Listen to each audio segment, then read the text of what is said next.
Hello everyone. গত এক সপ্তাহে অন্তত বাংলাদেশ ভারত বর্ডারের প্রায় 10 থেকে 12টা পয়েন্টে বিএসএফ বিভিন্ন ধরনের পুশিং করার চেষ্টা করে যাচ্ছে বাংলাদেশের ভেতরে তাদের অবৈধ নাগরিককে, যাদেরকে তারা অবৈধ বলে যাচ্ছে তাদেরকে পুশিং করার চেষ্টা করে যাচ্ছে। এবং বিজিবি সেটাকে স্ট্রংলি স্টপ করেছে এবং এখন পর্যন্ত কাউকে সেভাবে বাংলাদেশের ভেতরে পুশিং করার সুযোগ তাদেরকে দেয়নি। এবং আজকে ময়মনসিংহ সীমান্তে তাদের পুশিং করতে গেলে বিজিবি সরাসরি বলেছে যে তারা যদি গুলি করে বিজিবি আসলে বসে থাকবে না। সো ইন্টেন্স অবস্থান আমাদের বর্ডারে, বাংলাদেশ এবং ভারত বর্ডারে এই মুহূর্তে খুব টপনচ অবস্থানে রয়েছে, যেখানে এটা নিশ্চিতভাবেই বলা যায় না যে কোনো বর্ডার নিরাপদ। দুদিক থেকেই দুদিকের বর্ডারে খুব টেন্সড একটা অবস্থান তৈরি হয়েছে এবং দুপাশের বাংলাদেশ বর্ডারের এদিকের জনগণ এবং ওপাশে ভারত বর্ডারের ওদিকের জনগণ অলমোস্ট মুখোমুখি অবস্থানে বেশ কয়েকটা পয়েন্টে দাঁড়িয়ে রয়েছে। কেন এটা হচ্ছে এবং এর পেছনে বাংলাদেশ এত শক্ত অবস্থানের কারণগুলো কি এবং কেন বাংলাদেশকে শক্ত থাকতে হবে সেটা এক্সপ্লেন করার চেষ্টা করে যাচ্ছি। মূলত হচ্ছে দুইটা বর্ডারের যে পয়েন্টগুলো দিয়ে বাংলাদেশের ভেতরে বিভিন্ন ধরনের অবৈধ নাগরিকদের পুশিং করার চেষ্টা করে যাচ্ছে, তাদেরকে বাংলাদেশি ট্যাগ দিয়ে তাদেরকে ইন্ডিয়ান সিটিজেনদেরকে বাংলাদেশে পুশিং করার চেষ্টা করে যাচ্ছে। সেটার মূল কারিগর মূলত লাস্ট যে নির্বাচন গিয়েছে, নির্বাচনে তাদের একটা এজেন্ডা ছিল যে তাদের এখানে যারা কাগজপত্রহীন নাগরিক আছে তাদের দৃষ্টিতে বিশেষ করে গত নির্বাচনের আগে প্রায় 30 থেকে 35 লাখ মানুষকে তারা কাগজপত্রহীন করে দিয়েছে, তাদের নাগরিকত্ব কেড়ে নিয়েছে এবং তাদেরকে ইন্ডিয়ান সিটিজেন হিসেবে স্বীকার করে না এবং তাদেরকে তারা মনে করে যাচ্ছে যে বাংলাদেশি। সো তাদেরকে পুশিং করার চেষ্টা করে যাচ্ছে এবং বিজেপি এই জায়গায় সবচেয়ে স্ট্রং হোল্ডে অবস্থান করে যাচ্ছে। এবং আজকে আমাদের বিভিন্ন নদী নালা এরিয়া থেকে শুরু করে ভারতের সাথে আমাদের অনেকগুলো নদী রয়েছে, সেখান দিয়েও পুশিং করার চেষ্টা করেছে। যেখানে আমাদের ল্যান্ড বর্ডার রয়েছে সেখান দিয়েও পুশিং করার চেষ্টা করে যাচ্ছে। যেখানে মাউন্টেনিয়াস এরিয়া রয়েছে সেখানেও পুশিং করার চেষ্টা করে যাচ্ছে। অ্যান্ড যেখানে আমাদের বন্দর এরিয়া রয়েছে অথবা যেখানে তার কাটার প্যারা সেভাবে নেই সেখানেও পুশিং করার চেষ্টা করে যাচ্ছে। অ্যান্ড প্রত্যেকটা পয়েন্টে বিজেপি মূলত তার সশস্ত্র অবস্থান নিয়েছে, সাথে হচ্ছে বিজেপিকে ডে অ্যান্ড নাইটে হেল্প করে যাচ্ছে ওই স্থানীয় এলাকার লোকজন। ট্রুপ প্যাট্রিয়ট যদি বলি তাদেরকে, তাহলে তাদেরকে আমাদের সবার আগে বলতে হবে। অ্যান্ড দেন কেন বাংলাদেশ এটাকে কেন তারা হচ্ছে পুশিং করার চেষ্টা করে যাচ্ছে সেটা তো অলরেডি এক্সপ্লেন করলাম। কেন বাংলাদেশ এটাকে আসলে এই মুহূর্তে এত স্ট্রংলি রুখে দেওয়ার চেষ্টা করে যাচ্ছে এবং কেন রুখে দেওয়াটা প্রয়োজন, সেটার মূল কারণ হচ্ছে ভারত মূলত চাচ্ছে যে পুশিংটাকে নর্মালাইজ করতে। ধরেন আপনি 5 জন, 10 জন, 15 জন, 20 জন, 500 জন, 300 জন এভাবে যখন পুশিং করে তারা সাকসেস হয়ে যাবে, তারা এটাকে নিউ নর্মাল একটা সিচুয়েশনে নিয়ে আসবে। দ্যাট মিনস হচ্ছে ভারতের ভেতরে যত নাগরিককে তারা হচ্ছে ন্যাশনালাইজ করেছে, যাদেরকে টোটালি হচ্ছে নাগরিকত্ব থেকে বাতিল করে দিয়েছে, ভারতীয় নাগরিকদের নাগরিকত্ব থেকে বাতিল করে দিয়েছে, তাদেরকে তারা ডাম্প করার চেষ্টা করে যাচ্ছে বাংলাদেশে। এবং সেটা যদি একবার তারা করতে পারে তাহলে তাদের যে ন্যারেটিভ রয়েছে সেটাকে তারা পৃথিবীর মঞ্চে দাঁড় করাতে পারবে এবং ভোট ব্যাংকে এই মানুষগুলোকে তারা টোটালি সারা জীবনের জন্য উচ্ছেদ করে দিতে পারবে এবং একই সাথে বাংলাদেশের উপর কর্মহীন অশিক্ষিত মুখ্য একটা বিশাল জনসমাজকে তারা টোটালি চাপিয়ে দিতে পারবে। তাতে বাংলাদেশ নাজুক অবস্থানে চলে যাবে। এটা তাদের মূল লক্ষ্য। একটা দেশকে তারা মূলত কিভাবে ডিস্ট্রয় করতে চায়, এটা জাস্ট নট একটা যে অবৈধ কাগজপত্রহীন বেশ কিছু নাগরিককে তারা হচ্ছে বাংলাদেশে পুশ করতে চাচ্ছে। এটার বিশাল প্ল্যান হচ্ছে বাংলাদেশকে একটা বোঝা চাপিয়ে দিতে চাচ্ছে, যেটা আগামীর দিনগুলোতে বাংলাদেশ এককভাবে বহন করতে হবে, পৃথিবী এটার দিকে নজর দিবে না। এবং এখানে তারা মূলত সবচেয়ে বড় দুইটা জিনিসকে কবজা করেছে। প্রথমটা হচ্ছে ল্যাঙ্গুয়েস্টিক, যারা বাংলা কথা বলে, আর দ্বিতীয়ত হচ্ছে রিলিজন, যারা ইসলামিক। সো এই দুইটা পয়েন্টকে কবজা করে মূলত এই নাগরিকগুলোকে এখানে দেওয়ার চেষ্টা করে যাচ্ছে এবং বাংলাদেশ এটা এই মুহূর্তে খুব ভালো করে বুঝে যে এদেরকে যদি বাংলাদেশ এখন রিসিভ করে উইদাউট এনি ডকুমেন্টেশন, তাহলে আগামীর দিনগুলোতে বাংলাদেশ এই স্রোত কখনো থামাতে পারবে না। যেমনটা আমরা রোহিঙ্গা ক্রাইসিসে দেখেছি, শেখ হাসিনা তার কেরিয়ারে যদি কোনো ধরনের সবচেয়ে বড় ভুল করে থাকে তাহলে সেটা হচ্ছে রোহিঙ্গাদেরকে বাংলাদেশের ভিতরে দেদার্সে প্রবেশ করার সুযোগ দেওয়া। কতজন দিয়েছিল? প্রায় 1 মিলিয়নের উপরে, যারা এখন 1.5 মিলিয়নের বেশি হয়ে গেছে, বাচ্চা কাচ্চা প্রতি বছরই হচ্ছে এদের, এবং এতে করে প্রায় 1.5 মিলিয়নের উপরে অলরেডি হয়ে গেছে। সো শেখ হাসিনার একটা মূল টার্গেট ছিল হচ্ছে নোবেল পিস প্রাইজ গ্রহণ করা, দেশ জল্লায় যাক সেটা তার জন্য কোনো ব্যাপারই না।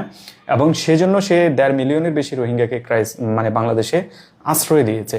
সো এই আশ্রয়ের রেজাল্ট আমাদের কি হয়েছে, প্রতি বছর এখন আমাদের বাজেটের বড় একটা অংশ তাদের জন্য বাজেট রাখতে হচ্ছে, যে তাদের খাবার, পানি, ঔষধ, চিকিৎসা এবং তাদের এখানে সবকিছু দেওয়া, সেটার জন্য বাজেট রাখতে হচ্ছে। এর উপরে আমাদের যে টেকনাফ এরিয়াতে যে বিশাল বনাঞ্চল ছিল, যেখানে আমাদের হাতি টাতি থেকে শুরু করে অন্যান্য বন্য প্রাণী যেখানে অভয়ারণ্য ছিল, সেই অভয়ারণ্য কমপ্লিটলি ম্যাসাকার হয়ে গেছে, আমাদের পুরো বন নাই এখন আর।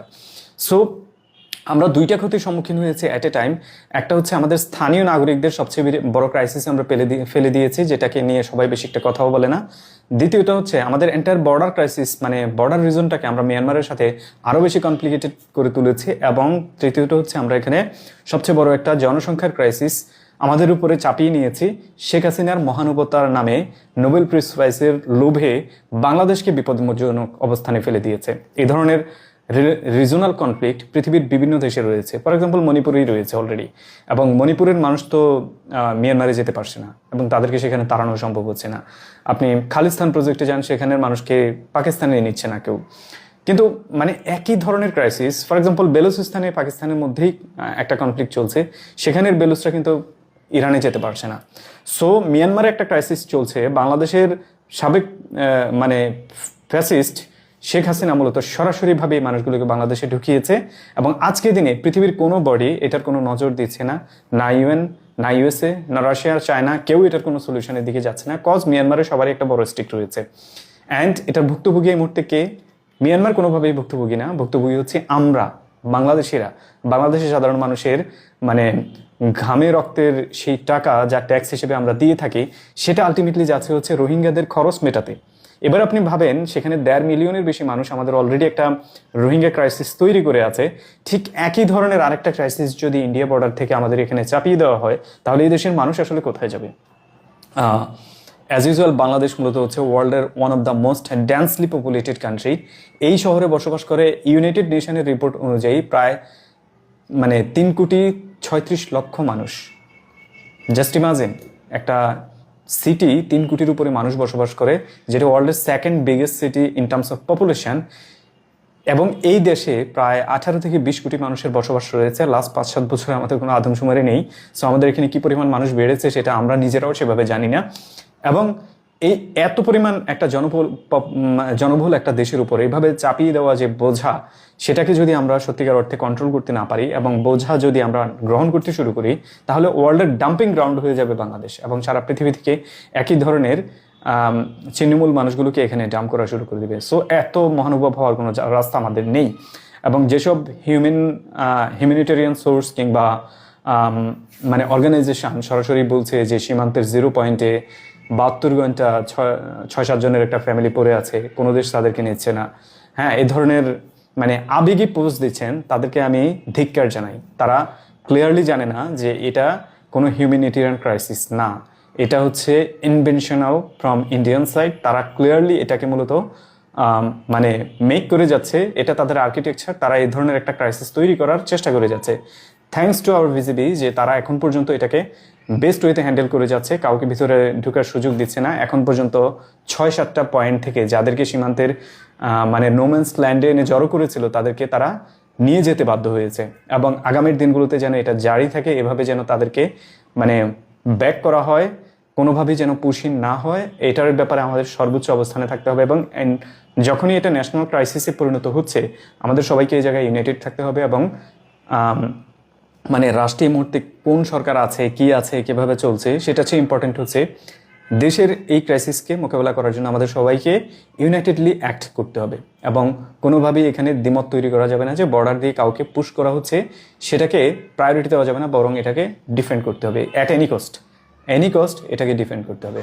সো ইন্ডিয়ান প্ল্যানগুলো হচ্ছে মূলত বাংলাদেশকে ডিস্ট্রয় করা, তাদের যে সিটিজেনগুলোকে তারা সিটিজেনশিপ কেড়ে নিয়েছে সেগুলোকে বাংলাদেশে ডাম্প করা, এবং বাংলাদেশের আগামীর দিনগুলোতে বাংলাদেশ যে একটা রাইজিং ইকোনমি দ্রুত উঠে যাচ্ছে, এবং ইন্ডিয়ার চেয়ে আমাদের পার ক্যাপিটা জিডিপি মূলত এই মুহূর্তে অলমোস্ট $1-1.5 বেশি, এটা ইন্ডিয়া কোনোভাবে হজম করতে পারছে না। এবং আমাদের সারাউন্ডিংয়ে তাদের যতগুলো স্টেট রয়েছে, লাইক এদিকে 7 সিস্টার, ওদিকে হচ্ছে ওয়েস্ট বেঙ্গল, এছাড়া এভরি সিঙ্গেল স্টেট সত্যিকার অর্থে বাংলাদেশ থেকে আয়ে এবং গড়ায়ু দুইটাতেই কম।